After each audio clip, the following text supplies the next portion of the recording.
Et voilà, nous sommes en plein temps de Noël, c'est la joie. Et le Christ est parmi nous, comme nous l'avons souligné lors de notre dernière vidéo. Et Noël, c'est la fête de la grâce, c'est la fête du don gratuit de Dieu.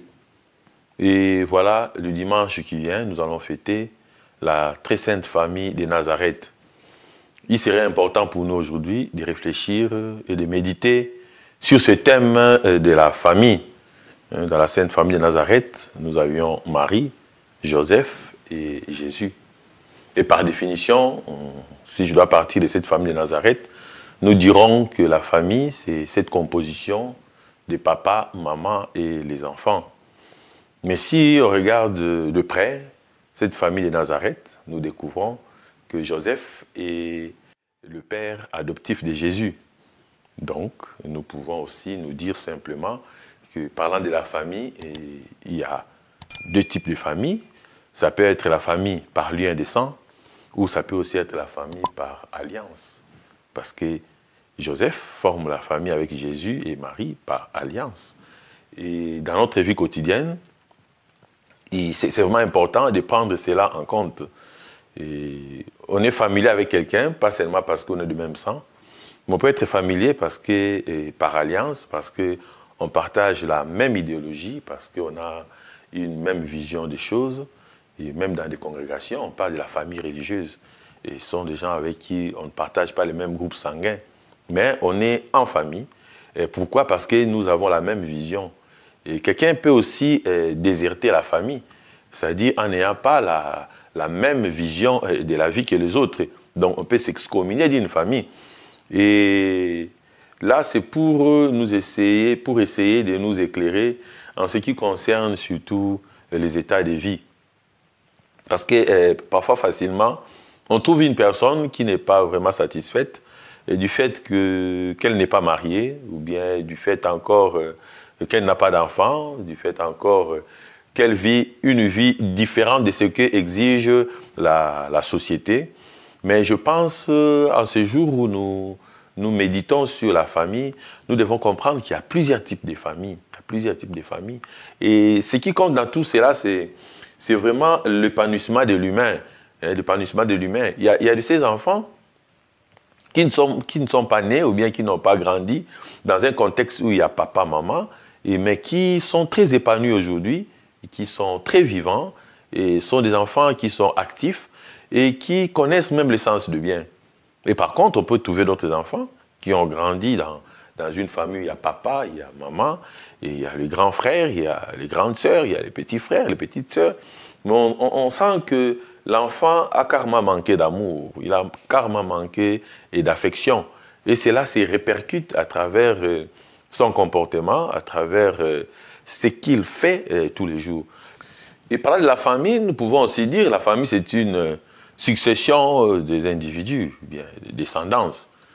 Et vous allez constater avec moi que si vous êtes très riche, vous avez beaucoup d'argent, vous avez des moyens, vous êtes prêtre, évêque, vous êtes pape, vous êtes ministre, encore gouverneur, vous allez vous rendre compte que vous avez une grande famille.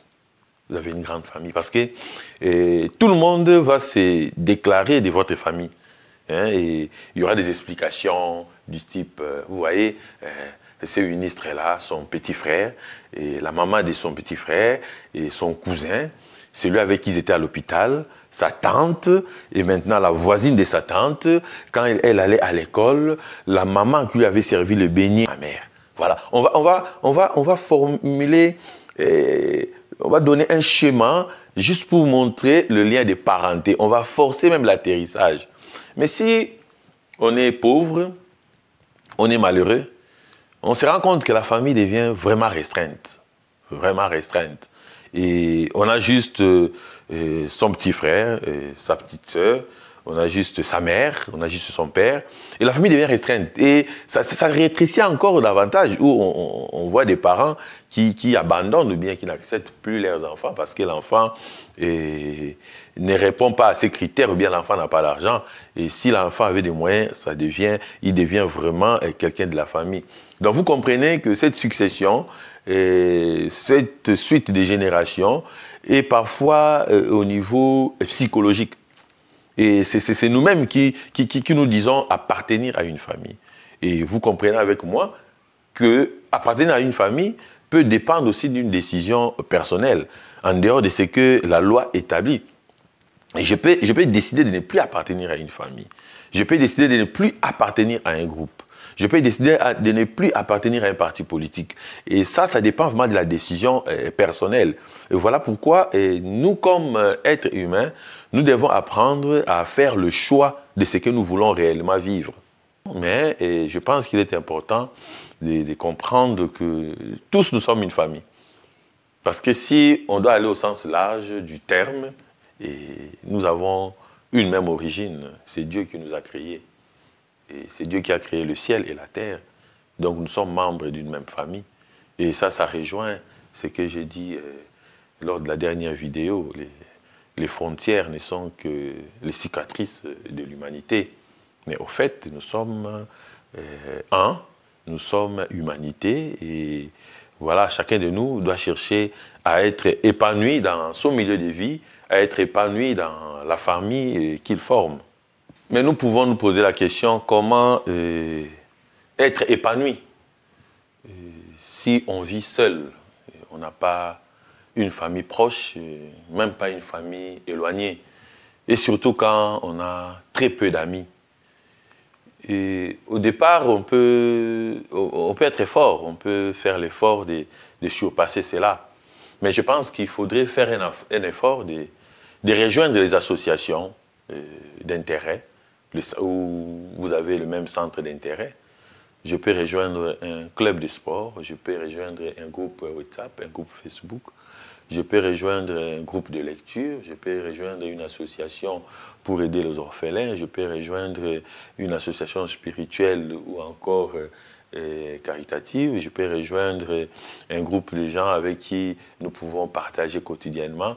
Juste, il y a le monde actuel, le monde moderne, nous offre plusieurs possibilités pour se sentir en famille, à moins que l'on refuse personnellement de s'ouvrir et d'aller vers les autres. L'humanité nous attend pour que nous puissions nous aussi participer, nous aussi se sentir chez nous.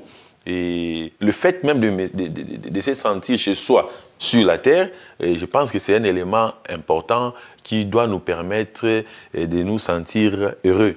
Il y a un adage qui dit: le meilleur endroit au monde, c'est chez soi. C'est chez moi, c'est ici. Chez moi, c'est sur la terre. Chez moi, c'est dans ma maison. Chez moi, c'est dans mon travail. Là où je vis, c'est chez moi. Et voilà, et nous devons multiplier les rencontres. Nous devons multiplier les conversations et en demandant la grâce de rencontrer des personnes vraiment intéressantes, des personnes agréables à vivre. Et parlant de la famille, nous pouvons nous poser une question simple. Est-ce que peut-on s'épanouir vraiment dans la solitude? C'est vrai, on peut s'épanouir dans la solitude parce que tous, on a parfois besoin d'un petit temps pour faire le point. On a besoin du temps de réflexion, de la méditation, où on est seul à seul pour examiner et voir un peu certaines perspectives de la vie. Mais vous le savez aussi, l'être humain, c'est un être avec. Il vit pour et avec les autres. Donc, il est aussi important, après avoir passé le temps seul, de pouvoir sortir pour aller à la rencontre des autres. Il y a toujours une amie qui me dit, voilà, mon père, ma maison, on me manque. Oui, je pense que tout être humain, à un certain moment, doit vraiment avoir envie de se sentir seul. Pourquoi se sentir seul? Pour apprendre aussi à s'écouter, parler aussi à soi-même, se regarder, prendre soin de soi-même, c'est très important. Mais ça ne doit pas être une situation continuelle ou bien une situation qui nous coupe avec les autres. Mais je pense que ce retrait, je pense que cette manière de vivre la solitude de façon positive nous aide après à donner les positifs de nous-mêmes aux autres. Nous donne après la possibilité d'exprimer nos convictions parce que nous avons eu le temps de méditer. On peut se poser la question, est-ce que c'est vraiment bien d'être seul? Et je pense que le plus important serait d'être libre pour décider. on doit décider de son moment de solitude et on doit aussi décider de son moment de sociabilité. Mais ce qui est mauvais, c'est quand ce sont ces moments-là qui nous imposent le rythme. Bon, moi, personnellement, j'aime la foule. Moi, personnellement, j'aime là où il y a la gaieté, là où il y a 10, 20 personnes, 30 personnes. J'aime là où c'est gai. Mais il y a des fois où je préfère rester aussi seul dans ma chambre, rester aussi seul dans mon coin. Parce que s'il n'y a pas de moment de solitude, il serait vraiment difficile même de créer, il serait difficile d'innover, il serait vraiment difficile d'inventer. Parce que même dans l'art, c'est le silence qui nous fait créer quelque chose de nouvel. Mais quand on n'est pas vraiment dans ce silence, on n'est pas dans cette concentration, on perd vraiment le sens. Et la famille, c'est un lieu d'épanouissement, mais aussi, à un certain moment, je pense qu'il est important pour l'humain de se détacher de la famille pour s'inventer, pour se recréer, pour se donner d'autres options et voire même d'autres défis à réaliser et à accomplir. Et je pense que le meilleur compagnon, c'est nous-mêmes. Hein. C'est le moment où nous sommes seuls et que nous entrons vraiment en contact avec le fort interne et que nous découvrons ce qui est bien pour nous-mêmes. Et voilà pourquoi même dans la vie religieuse, il y a le temps d'oraison, il y a le temps de méditation. Et tout cela pour nous aider à faire une introspection, hein, savoir s'intérioriser, savoir intérioriser ce que l'on vit, pardon, et savoir changer sa vie. Et si on vit au milieu de bruit, à un moment donné, on ne peut plus rien faire. Moi, je connais de ces personnes qui se réveillent le matin. À 5 heures du matin déjà, ils ont mis la musique avec un volume très élevé. Et tout de suite, c'est l'heure du petit déjeuner. Après, c'est le déjeuner et le soir. Et en fin de compte, on passe une journée sans rien créer, sans rien inventer. Et on est fatigué. On a l'impression de beaucoup travailler, mais simplement, on a beaucoup subi. On a beaucoup subi. Et la famille doit aussi être ces milieux qui donnent cette possibilité aux enfants de pouvoir prendre le temps de retrait. Le temps de retrait, ce sont les temps de récollection, le temps de retraite, le temps de méditation. Et seul, on peut aller dans une brousse, dans une forêt, on peut aller dans un désert, méditer, contempler. Et on ne va jamais rentrer de là sans toutefois recevoir quelque chose de meilleur pour soi-même. Il y a toujours un fruit, il y a toujours quelque chose de bien qui nous vient de l'intérieur de nous-mêmes. Parce que dès la création, Dieu a mis en nous ce qui est bien, ce qui est bien. C'est à nous-mêmes d'aller découvrir cela, c'est à nous-mêmes de travailler pour ressortir le meilleur de nous-mêmes. Et cela doit être favorisé par le parent, cela doit être favorisé par l'environnement, cela doit être favorisé par les gens qui nous entourent.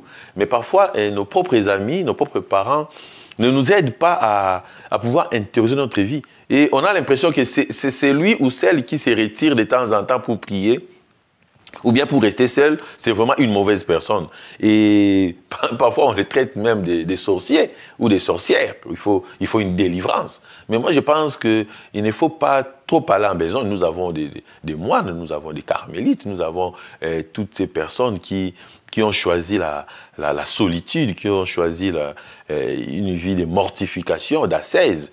Et je pense que même dans la vie active, on peut vivre cette ascèse, on peut vivre cette mortification, mais aussi en tenant compte des autres. Mais je pense qu'il y a cette liberté qu'on peut laisser à chacun de nous de choisir la forme de vie qu'il veut, de choisir ce qui est meilleur. Je pense que c'est l'idéal. Est-ce qu'on peut toujours finir la vie seul? Et bien que nous vivons dans une famille, que ce soit au sens large ou au sens strict du terme. Mais vous comprendrez avec moi que nous sommes nés seuls. Et nous pensons même seuls. Et c'est vrai que le langage, le protocole, tout cela, les TCP/IP, nous permettent de communiquer, mais nous communiquons ce que nous imaginons seuls. Et combien de fois même notre propre expérience de la vie pour partager aux autres, nous avons des difficultés pour nous exprimer, ou encore des difficultés pour nous faire comprendre. Donc vous comprenez que tout ce qui se passe en nous, ça se passe en nous seuls, Et on peut bien mourir à côté d'un être bien-aimé dans un accident ensemble, mais je pense que la disparition est vraiment personnelle. Chacun de nous va mourir seul. Et chacun de nous ressent seul ce qu'il vit.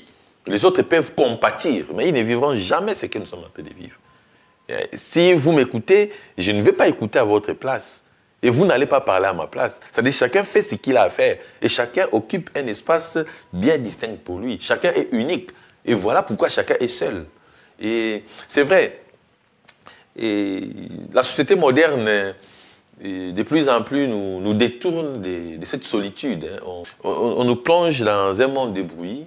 On veut que nous puissions nous conformer à la société, à certaines règles. Et je pense que la solitude, c'est vraiment la voie du salut. La voie du salut. Parce que même Jésus-Christ, notre maître, prenait des temps de silence. Même tous ces grands, Mahomet, Bouddha et tous les restes, vous verrez qu'ils sont des personnes qui avaient beaucoup de temps personnel. Et Jésus, d'ailleurs, a commencé sa vie publique à quel âge? Et pendant tout ce temps, je pense qu'il prenait beaucoup de temps de silence. Et même en commençant sa vie publique, il prenait cet espace, il prenait ces moments d'aller sur la montagne, comme vous le savez. La montagne, c'est le lieu de la rencontre avec Dieu. Il allait sur la montagne pour prier, pour se concentrer. Il laissait la famille. Il laissait Joseph et Marie. Et moi, je pense que en cette fête de la Sainte Famille de Nazareth, nous, comme chrétiens, comme chrétiennes, nous devons prendre vraiment l'exemple de ces dieux qui viennent vers nous, qui acceptent de travailler avec nous, qui acceptent de vivre à côté de ses parents, mais qui acceptent aussi d'aller vivre avec ses amis, qui acceptent d'aller vivre avec le pauvre, qui acceptent d'aller se mettre en contact avec le Père. Et c'est vraiment la voie de la perfection. Et il va finir sa vie seul sur la croix. Et sans nous inviter à l'égoïsme dans ma vidéo, mais je vous dirais, comme disait quelqu'un, mieux vaut être seul que d'être très mal accompagné. Moi, je pense que la meilleure personne dans la vie doit être tout d'abord nous-mêmes. Je dois être la meilleure des personnes. Et parfois, dans cette notion de la famille, du groupe, on se perd parce que on envie ce que les autres font, on envie ce que les autres sont, et nous ignorons ce que nous sommes nous-mêmes. Ce que nous avons comme potentialité, ce que nous avons comme force, comme énergie. Et c'est de cette façon qu'on s'est fait facilement manipuler. Parce qu'on pense que c'est en allant vers l'autre que j'aurai le salut. En allant vers l'autre, je serai sauvé. En allant vers l'autre, j'aurai ceci ou cela. Mais nous oublions qu'il y a, au fond, quelque chose d'intérieur qui peut nous propulser par rapport à nos convictions pour nous aider à être beaucoup plus meilleurs. Et c'est même la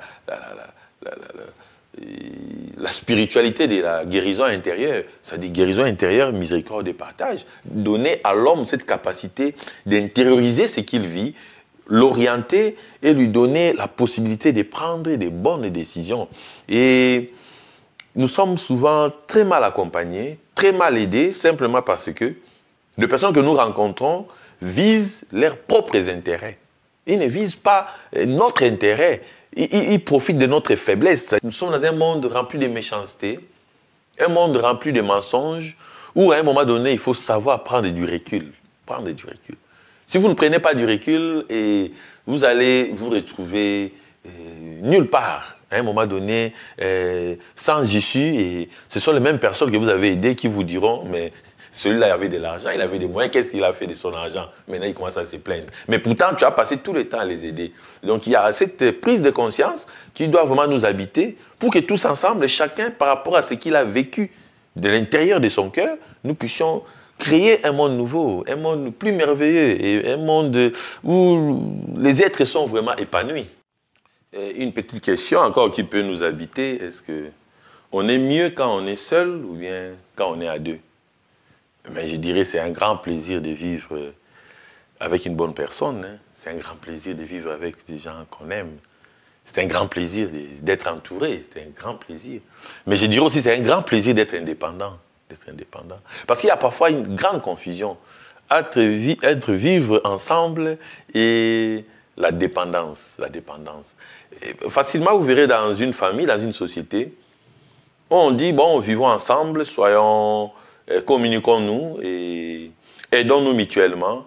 Mais vous verrez que la flèche a un seul sens. Et cette communication n'est parfaite que si moi je communique à l'autre. Mais lui ne me dit rien de ce qui lui concerne. Et parfois ça se déforme simplement en curiosité, où on veut manipuler, on veut comprendre exactement ce que l'autre fait, et en invoquant certains principes de la vie, certains principes de la société. Mais moi je pense que ce qui est important, c'est l'honnêteté. Et c'est cette indépendance. On doit être indépendant spirituellement, on doit être indépendant moralement et on doit être indépendant matériellement. Et dès qu'il y a une certaine dépendance, je pense que la relation devient faussée. Ça devient une relation maître-esclave. Et ce sont là la plupart de nos relations interpersonnelles. On peut avoir l'impression qu'on s'aime, qu'on est ensemble, mais c'est maître-esclave. Il y a un qui gère, qui dirige, qui décide. Et après, il passe le temps à nous apprécier dans un semblant total. Et moi, je pense qu'on ne doit pas se laisser endormir dans ce type de conception. Et la Sainte Famille de Nazareth vient vraiment nous donner cette vision honnête de la famille. Joseph, étant le père adoptif du Christ, accepte de prendre Marie et l'enfant pour aller en Égypte. Et voilà, c'est-à-dire qu'ils n'ont aucun lien de sang, mais par cette vertu de justice, par sa droiture, par son obéissance et son sens de discrétion, il accepte d'aller jusqu'au bout de sa mission. Et ça, c'est vraiment important. Mais dans nos relations interpersonnelles, dans nos familles, parfois ce n'est pas le cas. Et c'est pourquoi on trouve directement les injustices où le papa ou la maman aime d'autres enfants, certains enfants, d'autres non. Et ça crée un déséquilibre au niveau affectif et ça crée même un grand déséquilibre au niveau du monde, au niveau de la société. Et de là, parlant de l'indépendance, on ne doit pas prendre cette indépendance comme une rébellion, parce que certains, quand ils parlent de l'indépendance comme source du bonheur, ils prennent cette indépendance comme une rébellion. Et nous voyons dans le monde moderne, plus les hommes sont indépendants par rébellion. Et il y a beaucoup de suicides, il y a beaucoup de meurtres. Et je pense que Dieu a créé le monde, il nous a créés pour que nous soyons ensemble. Il nous a créés pour que nous puissions vivre dans la même maison. Et dans cet ensemble, il y a différents caractères, il y a différents comportements. Et je pense qu'il faut s'accepter dans ces comportements, mais accepter ce qui est bien. Accepter ce qui est bien. Parce que c'est aussi un danger et de prendre ce qu'on fait de mal et pouvoir le légaliser, que ça devient quelque chose de normal. Parce que moi, je le fais, donc tout le monde peut le faire, c'est pas grave. Mais je pense que c'est pas ça.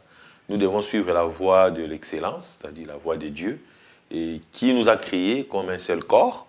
Et étant un seul corps, chacun de nous a une fonction importante à jouer dans l'histoire du salut de l'autre.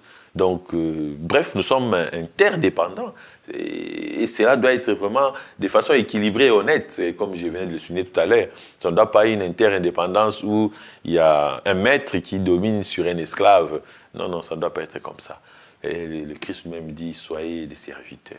Soyez des serviteurs. Et en le prenant pour modèle, acceptons dans nos familles, dans nos milieux de vie, de pouvoir vivre vraiment cette fraternité. Donc, on a réduit l'être humain, on a réduit la famille à papa, maman et les enfants. Et si une femme n'est pas mariée, bon, elle est sans importance. Si un homme n'a pas d'enfant, il ne sert à rien.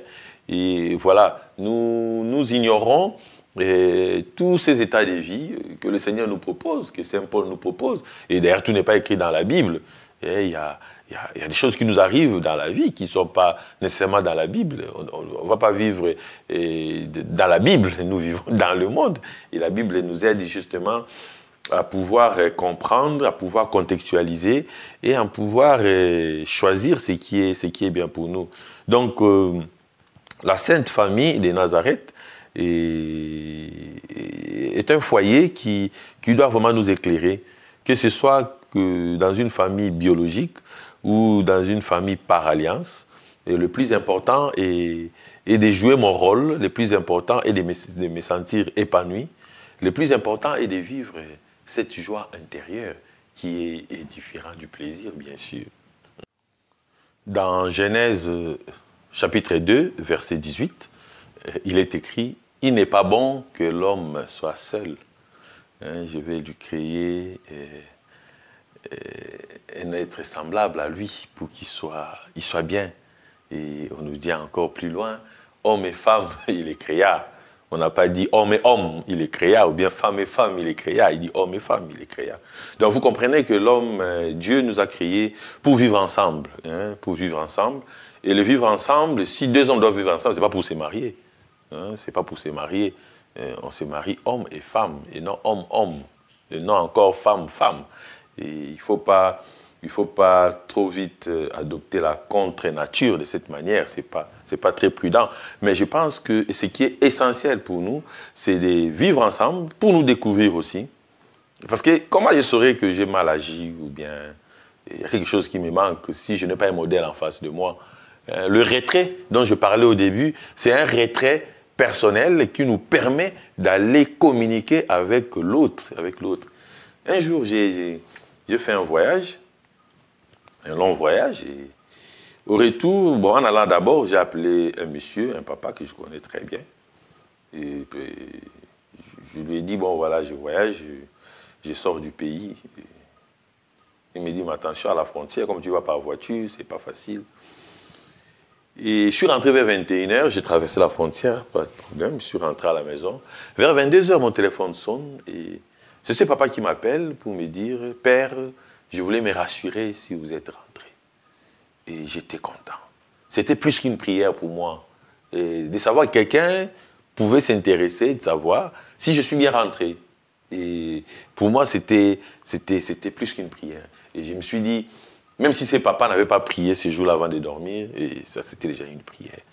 Et tout le monde a ce besoin de se sentir aimé, de se sentir considéré, et de savoir qu'on pense à lui. Ça, c'est vraiment naturel.